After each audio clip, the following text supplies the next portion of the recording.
Football for Winners, host of the similarly named segment, similarly named, my man, BJ. How you doing? How are you, J-Rock? So you're having some troubles still. With, why? Ooh, yeah, I don't even know where to start. I mean, have some troubles. I don't even know if that's the right word to use, man. I was just... The FCC won't allow you to say exactly. You know what? It's funny you say that, because I was thinking, I'm like, man, I got to be careful how I say certain things here, man, because I was talking to somebody last night, and I said, yeah, man, I'm going to this, that, and I'm dropping a few uncouth words. I said, man, see, I'm fired up. I can't do this on the air tomorrow, man, but it's going to hell in a handbasket for me, brother. First, last 2 weeks, I got hit with the double whammy. I lost my number one wide receiver, and Cruz goes down. And then, not that he was a stud this season, but he was my only other competent starting running back besides Vereen that I traded for. Zach Stacy becomes, we're not even going to use him anymore in St. Louis all of a sudden. So now I did pick up Trey Mason to replace Zach Stacy. So I did the best I could do there. And he was probably the best running back left available, because I couldn't get either of the guys from Buffalo because somebody beat me out to it. So, unfortunately, that was my option. But, man, right there, that's a crippler, because I was hanging in there trying to fill in the gaps. And then, boom, I lost a couple of anchor spots. And now I'm taking on shots. I've got holes all over my boat, BJ. Well, I'm sorry to hear it. All you can do right now is I hate to say it, if you really feel like things obviously have not gone your way, there's always next year. And there's always ways don't do that. Hey, man, I'm only 2-5. We can't talk about next year just yet, but that's halfway through the season, and I am 2-5. So, there's always guys coming up. Actually, I have an article in today's Sports Illustrated, and it's a good segue, because it talks about 5 injured starting running backs and the likelihood that they're going to come back and be starters again, or their replacements actually going to be the starting running backs going forward, regardless of when the starters come back. And you can use that kind of tool to figure out who's a buy low guy, who's a sell high guy. For example, Monty Ball is still somewhat of a sell high guy. I think Monty Ball is going to be almost worthless in fantasy league when he gets back. As soon as he went down, I didn't think he was going to come back.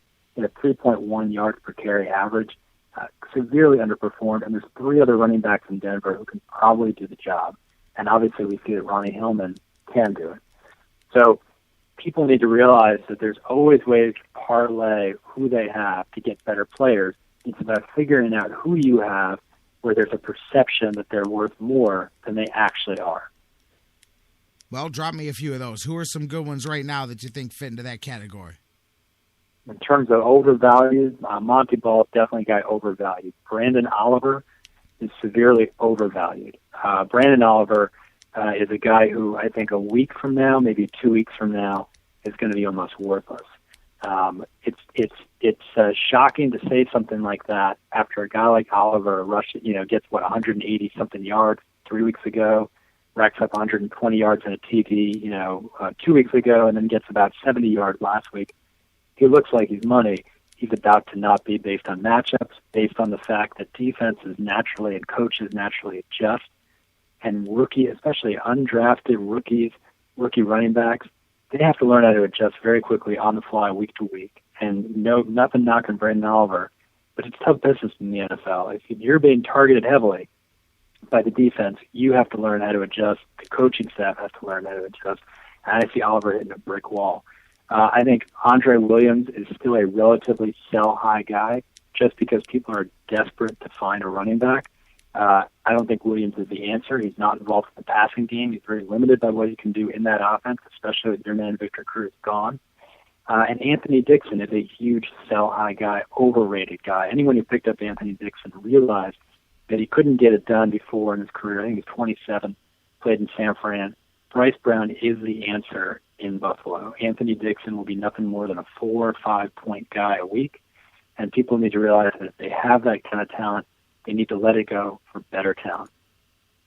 There we go. All right. Well, let's start looking around this week. I mean, here, I told you about some of my problems. I'll tell you some of the guys I picked up this week. Let's look around. I've really been just retooling this roster. I'm sitting there now, Anton Smith, just sitting on the bench again. I'm the only guy in the world that will sit him every week of his offensive explosion this season and play him the 1 week that he does absolutely nothing. I'm telling you, man, like that's the luck that I'm having this season. So he's sitting there. Alfred Blue was a genius pickup for about 2 weeks, and now he's just hanging out waiting for somebody to get injured. He's just a handcuff. Yeah, Jordan Matthews hasn't really broke out yet. Everybody's just, I've got a bunch of 6, 7, 8, 9 point players on my bench. I did pick up Charles Clay. I dumped Heath Miller. I picked up Charles Clay at tight end. I think he's got a good connection with Tannehill, and they had some good chemistry before, and he's got himself going a bit. So I did pick him up. They've got Jacksonville coming as well.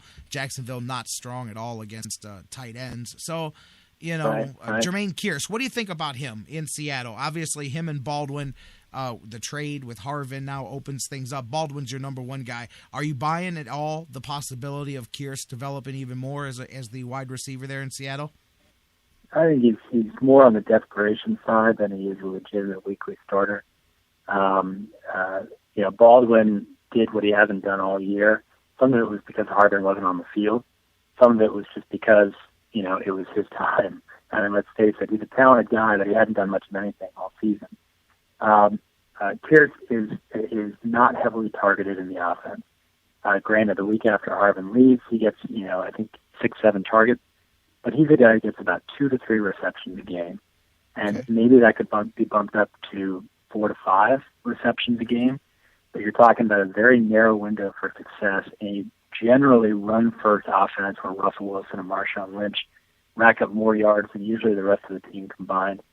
And it's just not a team that you want to bank on even a number 2 receiver doing a lot of damage. I'd much rather have a number 2 receiver in Oakland playing from behind than Seattle. As much of their defense has been troubled, they're still not deviating from the game plan. Russell Wilson's not going to be throwing 40 passes a game, so it cuts into Kearse's value just like that.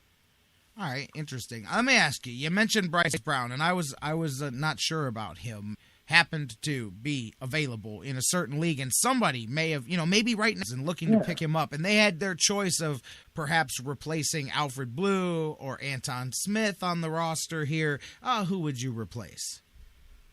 Yeah, well, hypothetically, if you went on your website right now and clicked on Bryce Brown, and then hypothetically, cut Anton Smith just because it's such a crowded backfield as it is. Smith, you were right a couple weeks ago. He did it again, but he's not going to keep doing it again. This is not a 13-touchdown guy. He's in the latter stages of his career, and he gets a few touches a game with a terrible offensive line. It just, the hope is not there that he's going to be a regular contributor. Bryce Brown has 4 weeks to prove that he's the franchise running back that the Bills traded for. I think they gave up a 3rd or a 4th round pick for him. They did that because they thought they could use him. And Anthony Dixon's not the answer, as I've said before. So I think Bryce Brown is a must-have in all leagues, at least 10-team leagues. You got to have Bryce Brown because there's a decent chance that within a week or two, he could be the starting running back for a week or two. And then when Fred Jackson comes back, it's quite possible that Brown will be the lead back and Jackson the complimentary. Obviously, Brown has to do everything right. But we all remember, I think, late 2012 when he ran for combined, 360 yards over 2 different games and had about 4 TDs. He made a lot of people's fantasy dreams come true those 2 weeks. He couldn't keep it up. He was 21 years old. I mean, he still was a little bit green. He obviously hit that wall I talked about that Brandon Oliver's going to hit. But this is a guy who is very talented and should be owned in all leagues. Yeah, it's going to be interesting to see how that breaks down. Everybody flew to Dixon, and he was, I think, how many?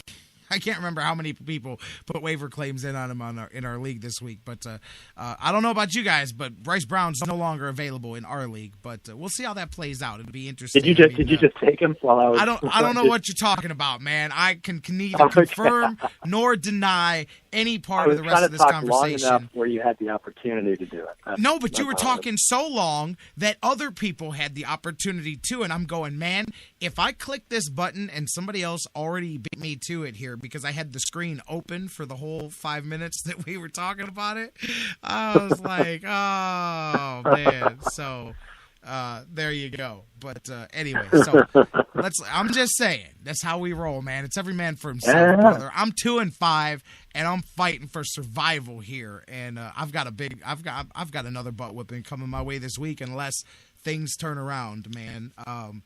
Because I got a high-powered offense on the other side here that I'm going to be dealing with. We'll see, man. Let's look ahead. What are some other guys here this week? As guys are getting injured, we're digging in more into the middle of this actual football season here. Injuries are abound all over the place. Who are some guys that you're looking at to have some big weeks here this week? I think it's worth it. Maybe not this week, but it's worth it for people to trade for Percy Harvin if you're desperate for a number 4 running receiver or even a number 3 receiver. There are worse guys to take a chance on than Percy Harvin. He's a great playmaker. He was 79th this week among receivers and standard scoring fantasy leagues. He's much better than that. I ranked him 40th preseason, and I had some people giving me flack on my blog saying he should have been in the top 20. I think ESPN had him 19th. I didn't buy it then. I'm not buying it now, but he was much better than 79. And I see him taking some balls out of the backfield on end runs, being a chain mover, and he's a guy, especially in PPR leagues, he needs to be traded for, in my opinion. This week, I think Jordan Cameron gets back on track. This guy is an elite tight end who has not been playing elite. As long as he's healthy, he will improve. Jerick McKinnon, I talked about him, I think, 5 weeks ago on my blog. I talked about him in week 3, that people need to get on Jerick McKinnon both. They're not Asiata. It's very similar, McKinnon and Asiata. It's very similar division to Bryce Brown and Anthony Dixon. Asiata and Dixon, they're more plodding running backs. They get the 3 to 4 yards a carry. They don't really break any long ones. They're more pounders, through the middle. And McKinnon and Brown are a little they're more breakthrough running backs. They're able to get the big yardage at times, and they're more exciting, and they're more chain movers in a 1st and 10 capacity, not a 3rd and 1 capacity. So Jerick McKinnon falls into that boat. I think he's increasingly becoming a must-start option in every league. I'd say, once again, Shane Vereen, I talked about him in Sports Illustrated 3 weeks ago as a breakout candidate. It's awesome, J-Rock, that you traded for him. Vereen is a guy who can be a dominant running back every single week. It all just depends on, Bill Belichick's mood. But the Patriots are doing well, and Vereen is a big part of that, and I see that continuing. And finally, you should look at Andy Dalton getting back on track. He had a big offer last week at the Colts. The Colts are leading the league in time possession. They're not giving opposing quarterbacks much opportunity to do anything. And I see against the Ravens, defense is good, not great, but the Bengals are back at home. And I think Dalton's going to go off and have a 2 to 3 touchdown game and go back to being a solid number 2 quarterback, occasional number 1 quarterback that we've come to get used to over the past couple of years. BJ Rudell, my man, thank you so much. I know you've got a very short window here today. It's always a good time. Hey, quickly, some of your bold projections here this season. How are some of them looking at the halfway mark? It's a very fair point. So far, it's hit or miss. Last year I hit 7 out of 10 on the nose and 2 partially. I only missed 1, and that was Peyton Manning. I misread that. This year, I'm missing a couple more. Jordan Reed getting hurt right off the bat. It's painful. Michael Floyd's been impacted because of Carson Palmer. These are not excuses. This is reality. I just missed these.